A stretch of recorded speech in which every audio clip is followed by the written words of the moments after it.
Pourquoi pour les fonctions continues, l'injectivité implique la stricte monotonie? Donc on va répondre à cette question aujourd'hui. Et tout d'abord, j'aimerais que vous vous demandiez si la réciproque est vraie. Bon, la réciproque est vraie, et c'est assez facile à montrer, mais j'aimerais bien que vous le montriez pour vous entraîner et pour bien vous en convaincre que c'est vrai. Par contre, l'injectivité qui implique la stricte monotonie, c'est plus compliqué. Déjà, c'est pas vrai pour toutes les fonctions, alors que l'implication réciproque, elle est vraie pour toutes les fonctions. Là, c'est pas vrai pour toutes les fonctions, c'est vrai que pour les fonctions continues. Donc on va voir pourquoi c'est vrai. Et on va le voir en utilisant les taux d'accroissement. Alors qu'est-ce qu'un taux d'accroissement?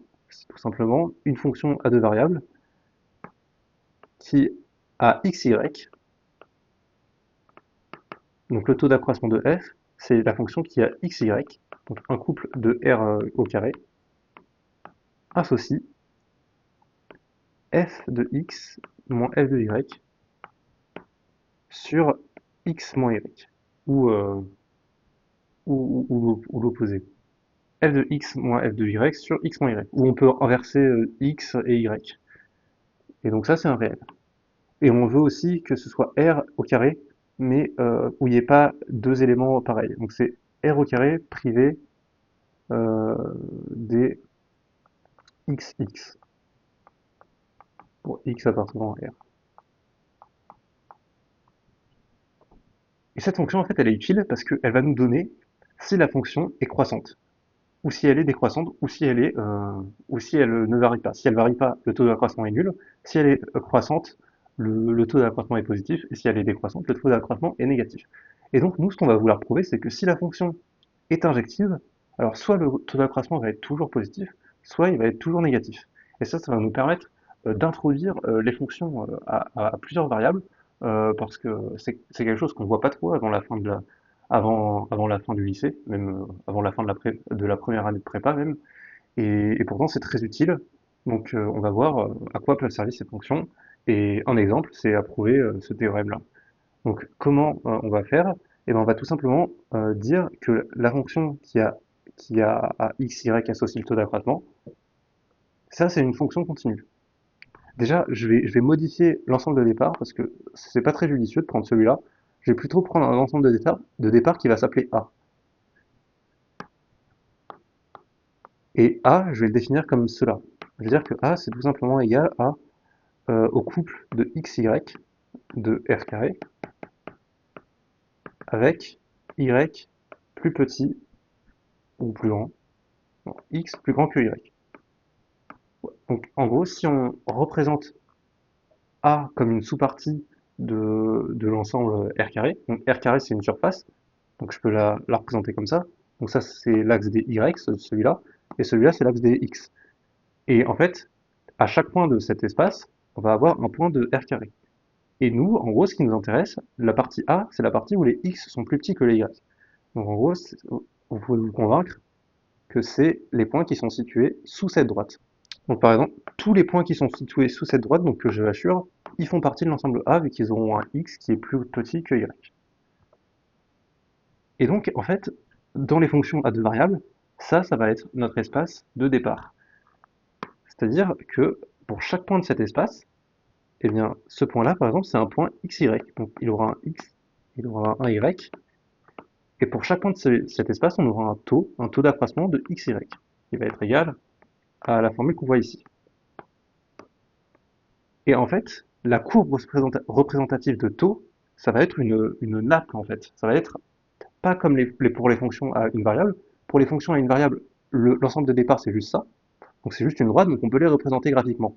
Je peux dire que c'est ça une fonction à une variable. Par contre, une fonction à deux variables, on peut pas trop les représenter graphiquement, du moins pas sur une feuille, parce que ça voudrait dire que je sortirais de ma feuille en fait. Si par exemple je veux dire que pour ce xy là, taux de xy est égal à 5, il faudrait que je fasse une colonne de 5 de haut ici. Et si ici il est égal à moins 5, eh ben, il faudrait que j'aille plus profondément dans ma feuille et que je fasse une colonne qui parte profondément dans ma feuille de 3 de bas. Donc je vais vous montrer à l'écran à quoi ça peut ressembler une représentation graphique d'une fonction à deux variables, mais on voit que sur une feuille on peut pas trop la représenter. Mais bon, pour l'exercice ça va pas trop nous déranger. Parce que nous ce qu'on veut c'est prouver que cette fonction est continue pour appliquer un équivalent du TVI. Donc comment montrer que cette fonction est continue? Et bien, en fait, pour montrer qu'une fonction est continue dans, dans R carré, en fait, les normes, c'est obligatoirement continu pour une norme. Et la norme de notre espace d'arrivée, ça va pas être la même que notre espace de départ, parce que notre espace d'arrivée, ce sera R. Donc la norme de R, ça va être la valeur absolue, par exemple. Et si je prends deux couples de notre ensemble A, donc par exemple taux de xy et taux de x', y', ça, ça va être plus petit que ça. En gros, il faut que je montre que si x, y est assez proche de x', y', alors c'est plus petit que epsilon. C'est ça la... Et ça, c'est vrai pour tout epsilon. C'est ça la définition de la continuité. Et, et qu'est-ce que ça veut dire que x, y est proche de x', y'? Et ben, pour ça, on va avoir besoin d'une norme sur R carré. Donc par exemple, ça peut être la norme 2.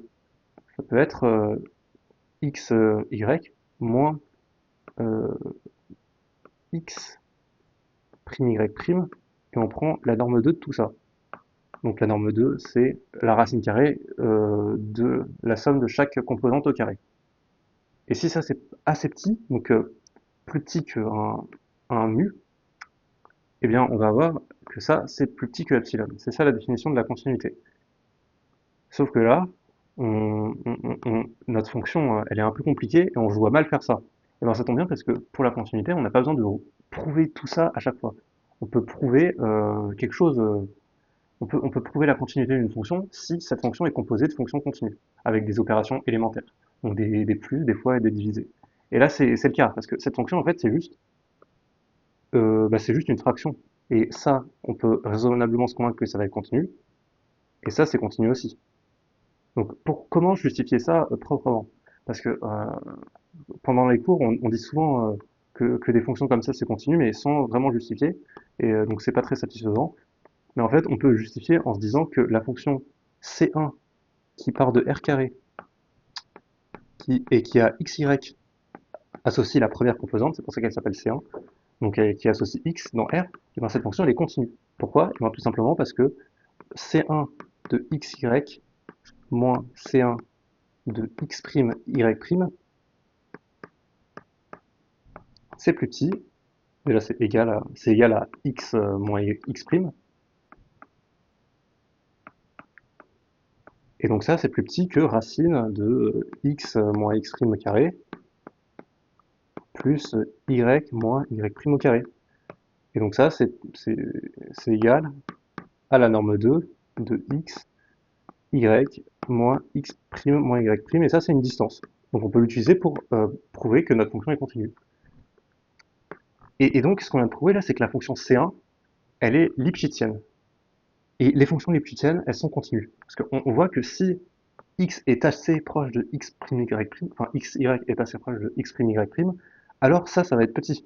Et donc, si je le prends plus petit que epsilon, et ben, la différence des fonctions va être plus petite que epsilon. Donc, cette fonction-là est continue. C1 est bien continue. Et même chose pour C2 qui associe la deuxième composante, elle est continue aussi. Et en fait, notre fonction, taux, c'est rien d'autre que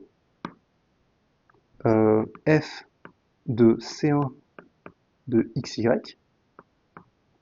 moins f de C2 de xy sur C1 xy moins C2 xy. Et ça, on a bien que tout cela, la fonction qui a xy associé ça, bah, c'est une somme de composés de fonctions continues. Ça, c'est continu. En tant que composé de fonctions continues, f, on a dit que c'était continu, et C1, c'est continu. Même chose pour ça, c'est continu aussi. Donc tout ce qu'il y a au numérateur, c'est continu, et au dénominateur, c'est continu aussi. Parce que C1 moins C2, c'est continu en tant que différence de fonctions continues. Et justement, comme C1 moins C2 arrive dans un ensemble qui est inclus dans R+, parce qu'on rappelle que notre ensemble de départ c'est A, et l'ensemble A contient juste les X strictement plus petits que Y, les couples tels que X est strictement plus petit que Y, donc cette chose-là, qui va faire X moins Y, ne peut pas être égale à 0. C'est pour ça que on n'a pas de problème de définition, et de toute façon, une fonction continue divisée par une fonction continue qui ne s'annule pas, c'est toujours continu. Donc on peut dire que taux est continu.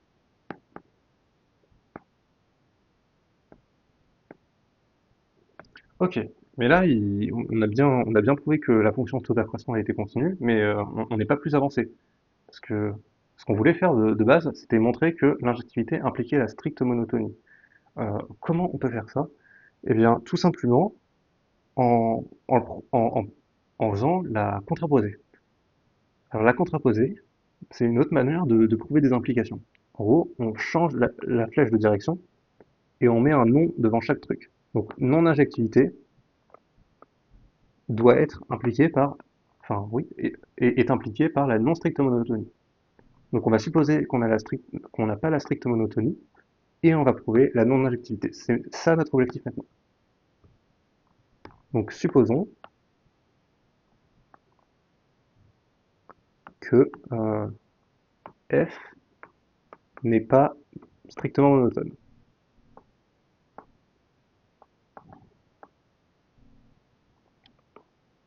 Qu'est-ce que ça veut dire ça? Et ben, euh, il faut dire, ça veut dire quoi monotone? Strictement monotone, ça veut dire quoi? Strictement monotone, ça veut dire strictement croissante, donc je vais le noter comme ça, ou strictement décroissante. Et donc, le contraire de la stricte monotonie, donc non strictement monotone, eh bien c'est pas strictement décroissante, donc non strictement croissante, et non strictement décroissante. Donc voilà, on sait que notre f est à la fois non strictement croissante et non strictement décroissante. Qu'est-ce que ça veut dire que c'est pas strictement croissant? Ça veut dire qu'il y a un x et y qui ne vérifient pas les hypothèses de la stricte croissance. La stricte croissance, c'est f de x strictement plus petit que f de y. Donc, il va exister un x plus petit que y, tel que f de x n'est pas strictement plus petit que f de y. Donc, ça veut dire que il existe x', enfin x même, x plus petit que y, tel que f de x n'est pas strictement plus petit que f de y, donc f de x est plus grand ou égal que f de y. Et pareil pour la stricte décroissante, qui n'est pas vérifiée, donc il va exister un x' strictement plus petit que y', tel que, cette fois-ci c'est l'autre sens, parce que c'est pas strictement décroissant, donc tel que f de x' est plus petit que f de y'. Et ça, on peut le traduire avec notre taux d'accroissement. On peut dire que ça veut dire que taux d'accroissement de xy est positif et taux d'accroissement de x', y' est négatif. Ah oui, et il faut aussi dire que xy appartient à A, où je rappelle la définition de A. A, c'est l'ensemble des couples tels que x est plus petit que y. Donc je les ai bien pris comme ça, parce que quand on définit la croissance ou la décroissance, il faut bien prendre x, y dans un certain ordre. Donc on prend x plus petit que y arbitrairement, et on dit que la fonction change ou non cet ordre. Donc x, y, on les a pris dans l'ordre, donc ils sont dans A, et x', y', ils sont aussi dans A. Et voilà, parce que en fait, si on applique ce point, si on nomme ce point-là m, donc c'est pas vraiment un point, c'est un vecteur. Donc je note ce vecteur m, et ce vecteur-là, je le note m', ça veut dire que taux de m va être plus petit que 0, et taux de m' va être plus grand, enfin c'est l'inverse, va être plus petit que 0, et c'est taux de m qui est plus grand que 0. Ce qui veut dire qu'il va exister un m secondes, tel que taux de m secondes va être égal à 0. C'est ça qu'on a envie de dire, si on fait une analogie avec le TVI. Mais bon, là on est en deux variables, donc rien ne nous dit que le TVI est vrai, mais on va essayer quand même d'appliquer ce TVI en transformant cette fonction de deux variables en une fonction d'une seule variable. Donc pour ça, on va faire un schéma. Donc on va refaire notre plan de départ pour notre fonction taux. Donc ça, c'est l'ensemble A que j'assure. Donc c'est sur cet ensemble qu'on travaille. Et en gros, on a notre point M ici, donc de coordonnées x, y, et notre point M' ici, de coordonnées x', y'. Ici, notre fonction, elle est strictement, enfin, elle est négative, et là, notre fonction, elle est positive. Et partout ailleurs, notre fonction, elle est, enfin, partout même, notre fonction, elle est continue. Ce qui veut dire que si je vais à vitesse constante de m à m', et ben là, je vais être positif, et à l'arrivée, je vais être négatif. Donc forcément, il y aura un point que je vais appeler, que je vais appeler, allez, comment je pourrais l'appeler? Je vais l'appeler m secondes, pour pas être très original. Il y aura un point, peut-être pas au milieu, mais quelque part sur cet axe-là, tel que m secondes va être tel que taux de m secondes va être égal à 0. Ça, c'est le TVI qu'on nous dit, mais on va le prouver plus rigoureusement. Donc, comment on pourrait appeler notre point M, qui se déplace? Bon, je vais pas l'appeler M finalement, je vais plus l'appeler, bon, une lettre au hasard, je vais l'appeler Y. Voilà, je vais l'appeler Y ou X, pour dire que c'est une variable. Voilà, ce sera très bien X. Comment on peut le paramétrer? Par un paramètre T qui, avec T dans R, même T dans 0,1 même. Et on va faire en sorte que quand T égale 0, notre point X il est là, et quand donc x0 ce sera m, et quand t égale 1, notre point x il sera là. Donc x1 c'est m'. Et bien tout simplement, je peux faire un barycentre de ces deux points avec pour poids t et 1 moins t. Donc je peux dire que xt, ça va être un vecteur, donc ça va être un petit a de t, b de t, mais ce vecteur-là, je peux aussi dire que c'est xt, c'est m fois t plus 1 moins t fois m'. Et on voit que ça, cette fonction-là, la fonction qui a t associée xt, elle est continue. Donc pour t dans 0, dans 0,1. Elle est continue parce que ça veut dire que a de t, ça va être xt plus 1 moins t x', et bt, ça va être yt plus 1 moins t y'. Donc ça, c'est continu, parce que chacune de ces composantes est continue. Et quand on a chacune de ces composantes qui est continue, on est continu. Ça, c'est un théorème qui n'est pas vraiment compliqué à prouver. Ce qui fait que la fonction xt nous permet bien d'aller de m à m', parce que je n'ai pas encore vérifié, mais si on remplace t par 1, ça va faire m, et ça va faire 0 fois m', donc ça va faire 0, donc ça va faire m. Et si je remplace t par 0, ça va faire 0, et ça va faire m'.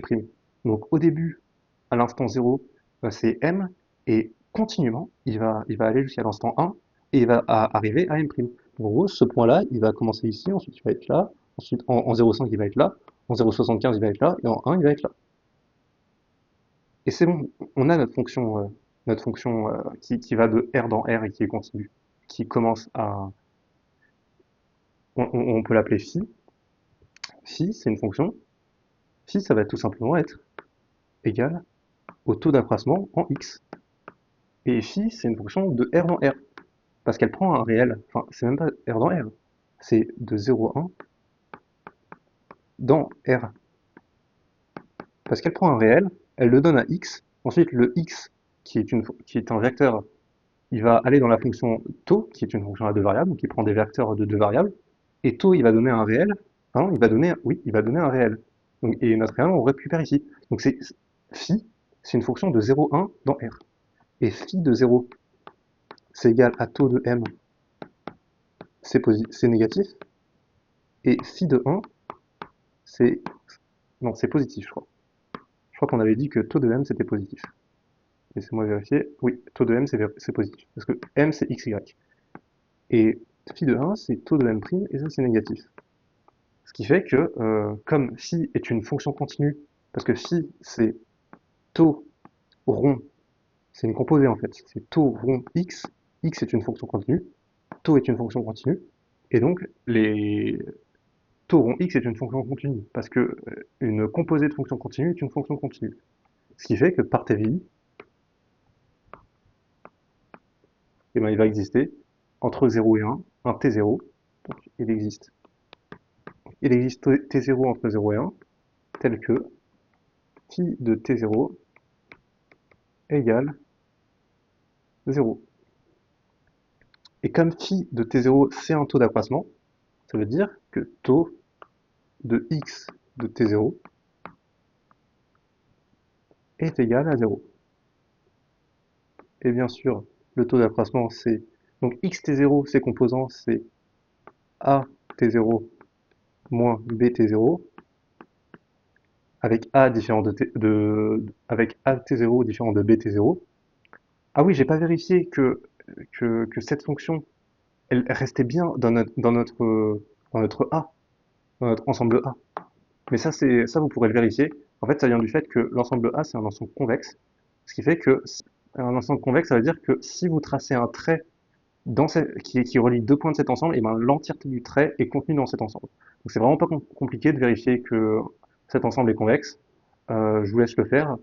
Mais en gros, ça veut dire que si je prends un petit a dans x, dans a, pardon, et un petit b dans a, donc un petit, ouais, voilà, c'est plus des vecteurs. Donc a c'est un vecteur et b c'est un vecteur.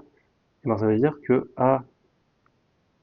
pour tout t, ta plus 1 moins t b appartient toujours à A.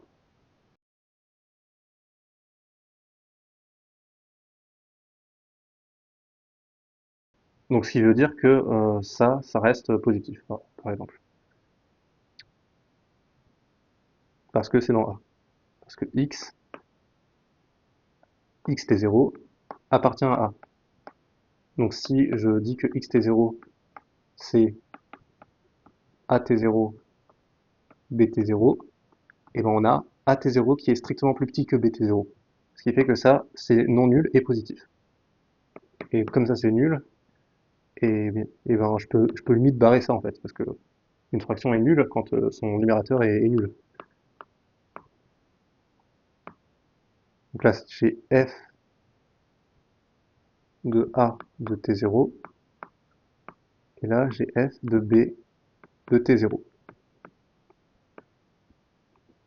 Ce qui fait que j'ai f de a t0 qui est égal à f b t0, avec a t0 qui est différent de bt0. Ce qui fait que notre fonction n'est pas injective, parce qu'on a deux éléments qui s'envoient sur sur la même image. En gros, si la fonction était injective, f de at0 aurait un seul antécédent, ce serait at0. Mais là, on voit qu'il en a un deuxième, qui va sur la même chose, parce que c'est égal. Donc c'est pas possible, en fait. En fait, la fonction n'est pas injective. C'est pas que c'est pas possible, c'est juste que on a prouvé là que la fonction n'était pas injective. Donc on a prouvé, en gros, la contraposée. On a prouvé que non strict, enfin, ce qu'on a prouvé, c'est plus haut encore. Voilà, on a prouvé que la non-injectivité, enfin, que la non-stricte-monotonie impliquait la non-injectivité. Et donc, par contraposé, ça veut dire que l'injectivité implique la stricte monotonie. Voilà, donc c'était une petite démonstration pour bien comprendre pourquoi on avait ce théorème, qui est quand même très important, ce théorème, et, euh, et bien comprendre aussi euh, les motivations de l'étude de fonctions à deux variables. Parce que ça aurait pas pu être fait si on étudiait qu'une fonction à une variable, en fait, vu qu'on avait deux variables à prendre en compte.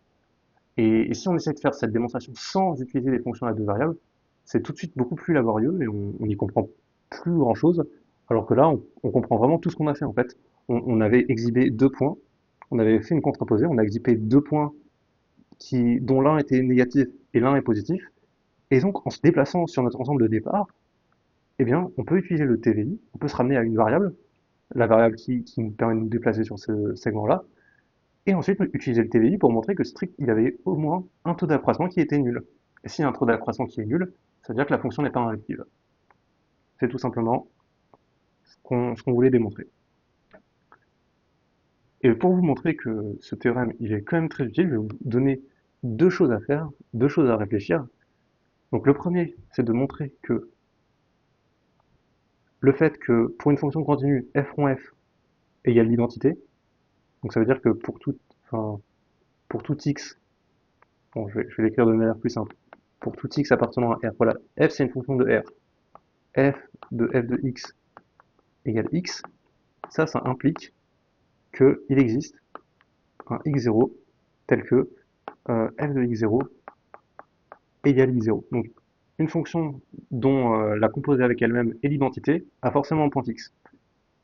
Et il y a une autre question qu'on peut se poser, c'est est-ce qu'il existe une fonction telle que pour tout x appartenant à R, donc une fonction de R dans R, prenez pas des fonctions de C dans C, parce que là il y en a beaucoup des fonctions qui vérifient ça, par exemple pi, est-ce qu'il y a une fonction, enfin ix, de R dans R qui vérifie ça?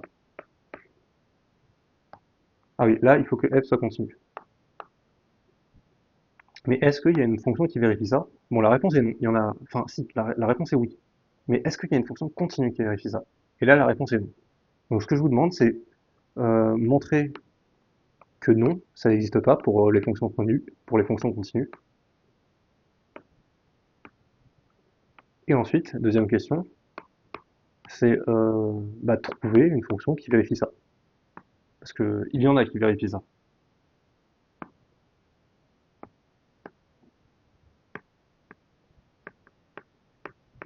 Et ça, je vous le montrerai dans la prochaine vidéo comment on fait ça.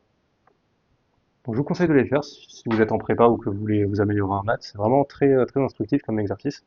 Les deux, hein. Les deux, je les corrigerai dans les prochains jours. Et puis, je vous dis au revoir.